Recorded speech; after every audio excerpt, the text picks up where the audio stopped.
6 दिन लड़की इन, सिर्फ 6 दिन। Wow great.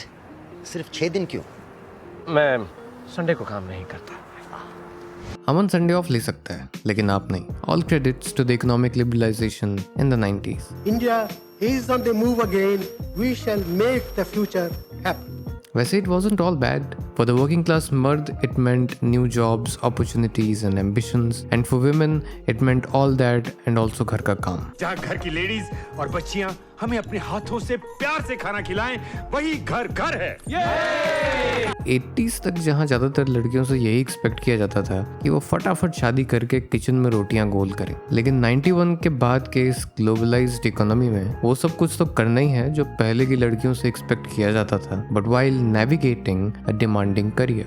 ओफो, ये लड़कियां भी बॉयज लोगों से कम नहीं। जाहिर है this constant tight rope walk along, एक तरफ कुआं एंड दूसरी तरफ खाई, can result in burnout, anxiety and panic. ऐसे में who wouldn't want some escape? ओ ईश्वर, बेचारी मुस्कुराना भूल गई, बट डोंट वरी, तुम यूं ही प्रैक्टिस करती रहो, मुस्कुराना आ जाएगा। ओके?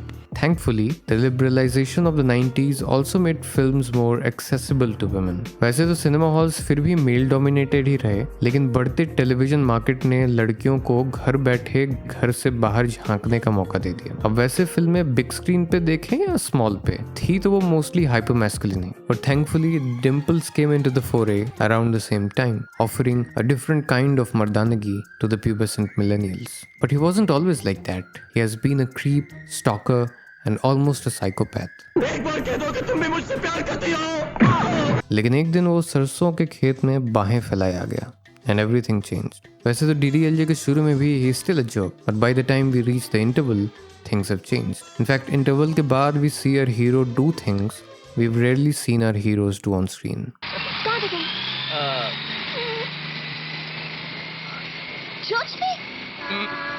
फिल्म के सेकंड हाफ में राज अपनी होने वाली सास की घरेलू कामों में मदद करता है, चाहे वो सब्जी काटना हो या मेहमानों को सर्व करना।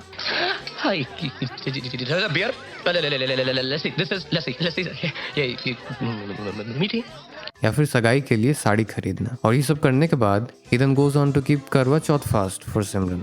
All of this creates a sharp contrast between Raj and the गबरू जवान जिससे सिमरन की शादी की तैयारी चल रही है। Raj redefines मर्दानगी on screen with a more progressive take on what makes असली मर्द।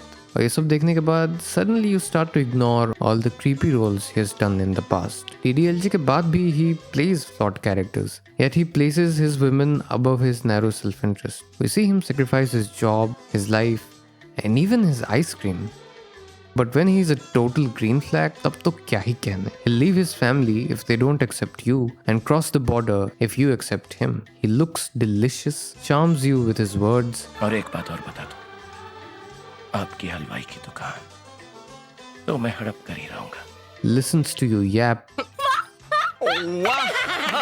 and knows exactly how to turn you on. The man of dreams, a diversion from the usual madness of life. Corporate boardroom से लेकर crowded slums तक, in a harsh reality shaped by daily battles and silent compromises, he stands as a defined dream, a rebellion wrapped in romance, an image of मर्दानगी that heals rather than hurts.